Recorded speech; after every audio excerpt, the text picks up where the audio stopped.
Hola, voy a dar continuación a la lectura del mito de Sísifo.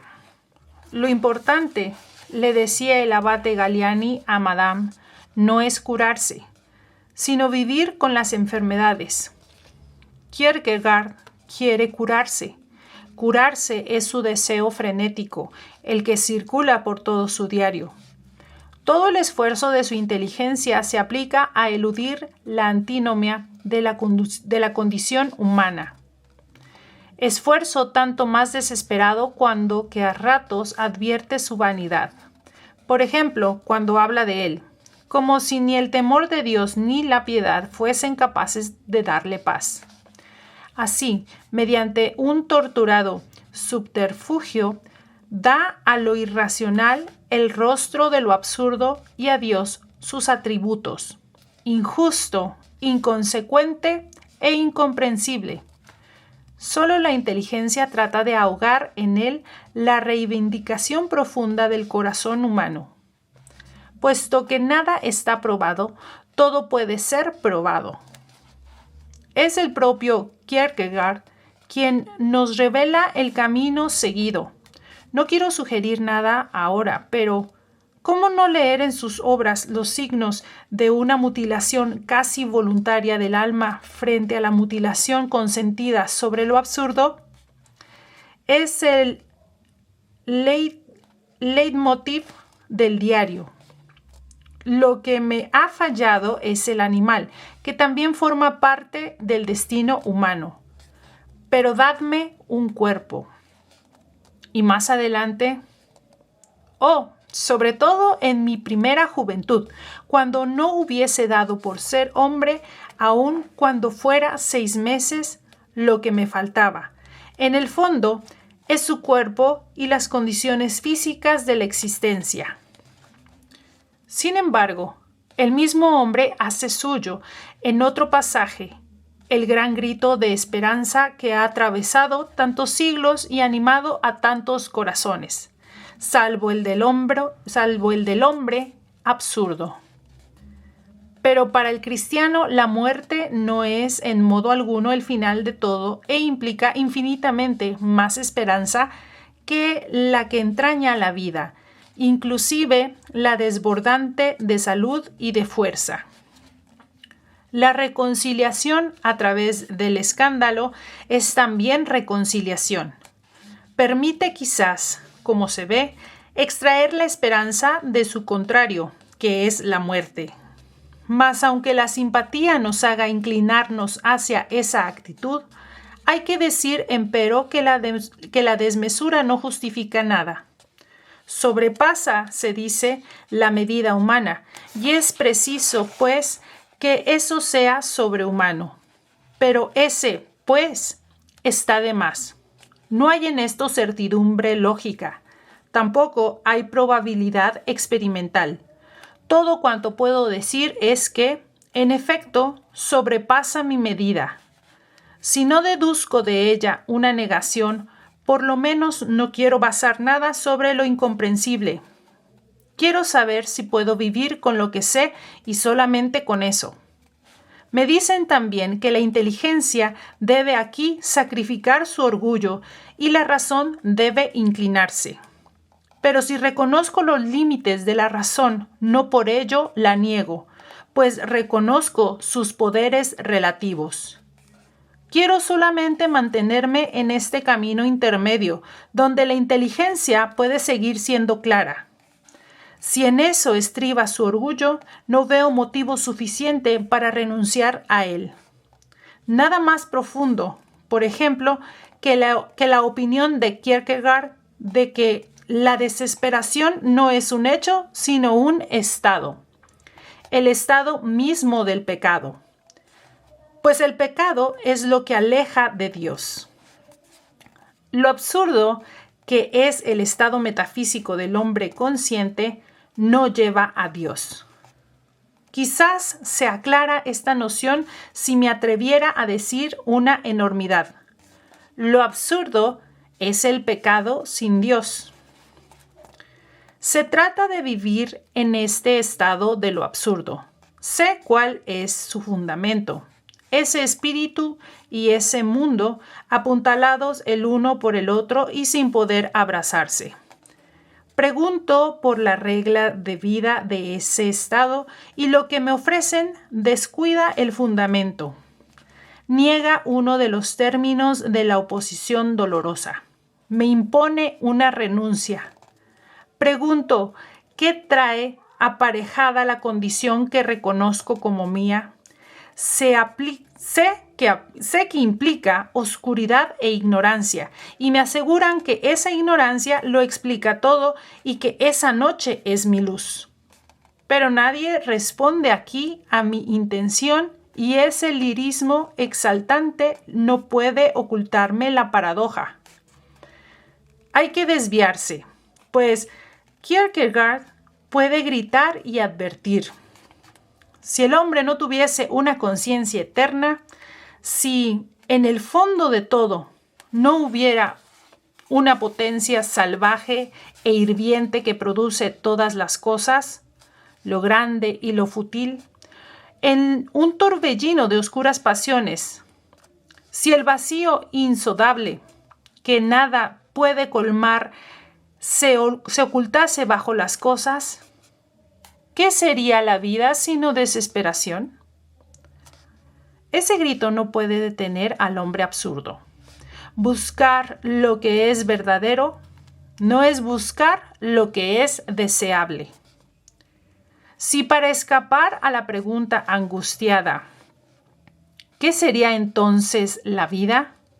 Hay que alimentarse, como el asno, de las rosas de la ilusión, más bien que resignarse a la mentira. El espíritu absurdo prefiere adoptar sin temblar la respuesta de Kierkegaard, la desesperación. A fin de cuentas, un alma decidida siempre saldrá del paso. Me tomo la libertad de llamar aquí suicidio filosófico a la actitud existencial, pero eso no implica un juicio. Es una forma cómoda de designar el movimiento por el cual un pensamiento se niega a sí mismo y tiende a superarse en lo que constituye su negación. La negación es el Dios de los existencialistas.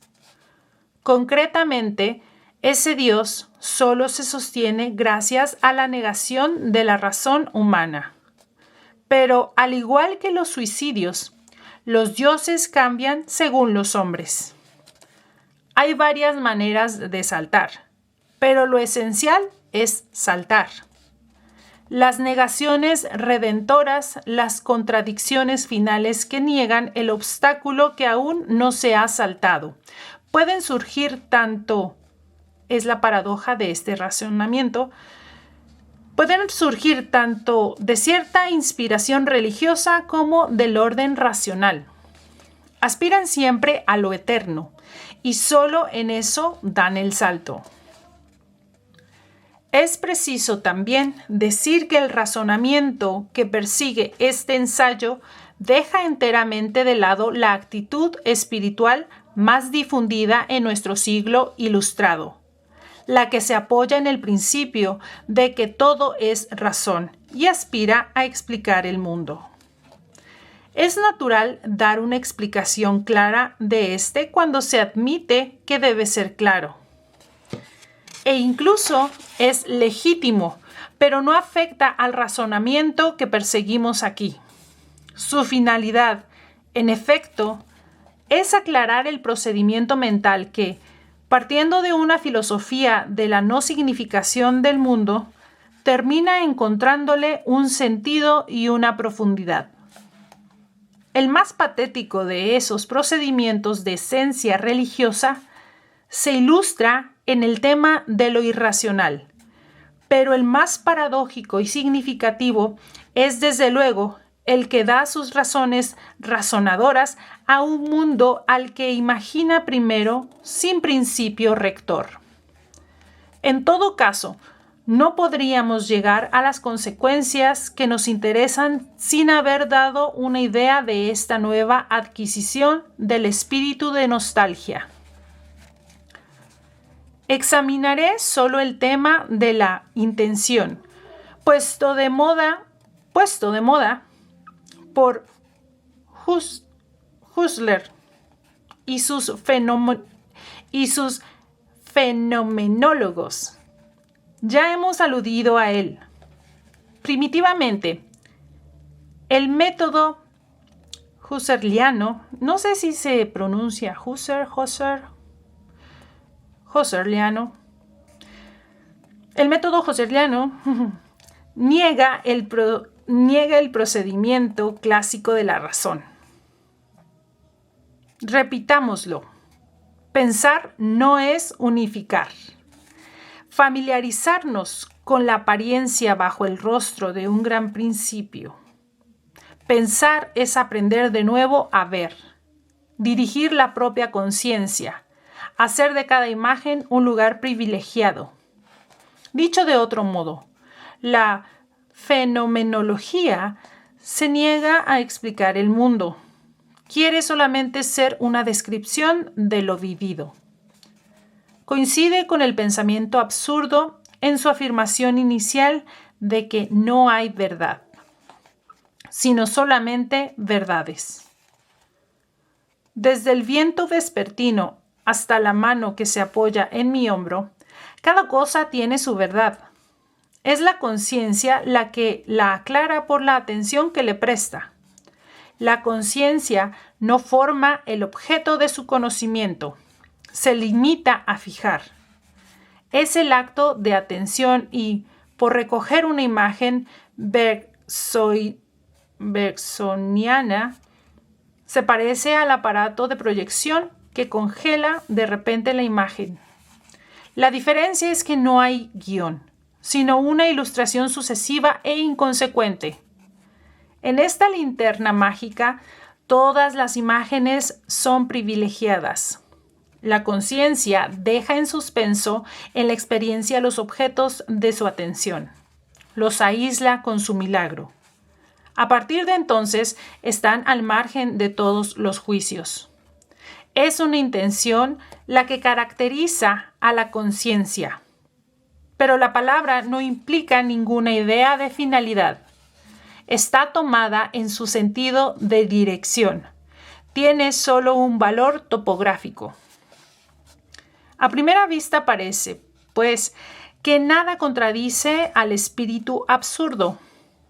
Esta aparente modestia del pensamiento que se limita a describir aquello que se niega a explicar, esta disciplina voluntaria de la que procede paradójicamente el enriquecimiento profundo de la experiencia y el renacimiento del mundo en su prolijidad, son los procedimientos de lo absurdo, por lo menos a primera vista, porque los métodos de pensamiento, en este caso como en otros, revisten siempre dos aspectos, uno psicológico y otro metafísico. Con ellos se encubren dos verdades. Si el tema de la intencionalidad no pretende ilustrar, sino una actitud psicológica, mediante la cual lo real sería agotado en lugar de ser explicado, nada lo separa en efecto del espíritu absurdo. Aspira a enumerar lo que no puede trascender. Se limita a afirmar que, a falta de todo principio de unidad, el pensamiento puede aún complacerse en describir y comprender cada rostro de la experiencia. La verdad de que se trata, entonces, para cada uno de esos rostros es de orden psicológico. Atestigua solo el interés que puede presentar la realidad.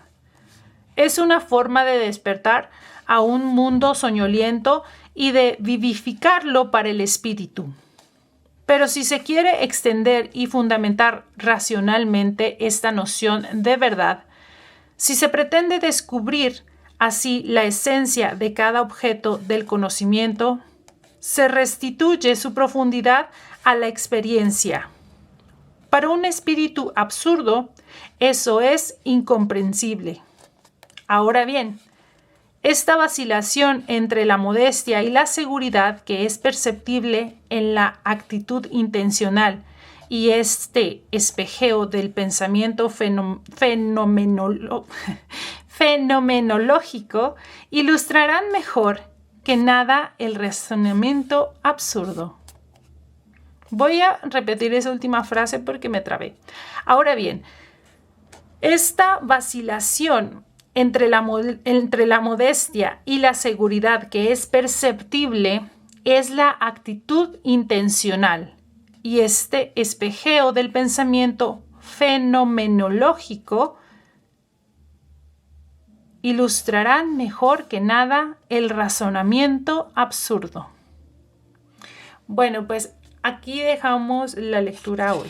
Muchas gracias.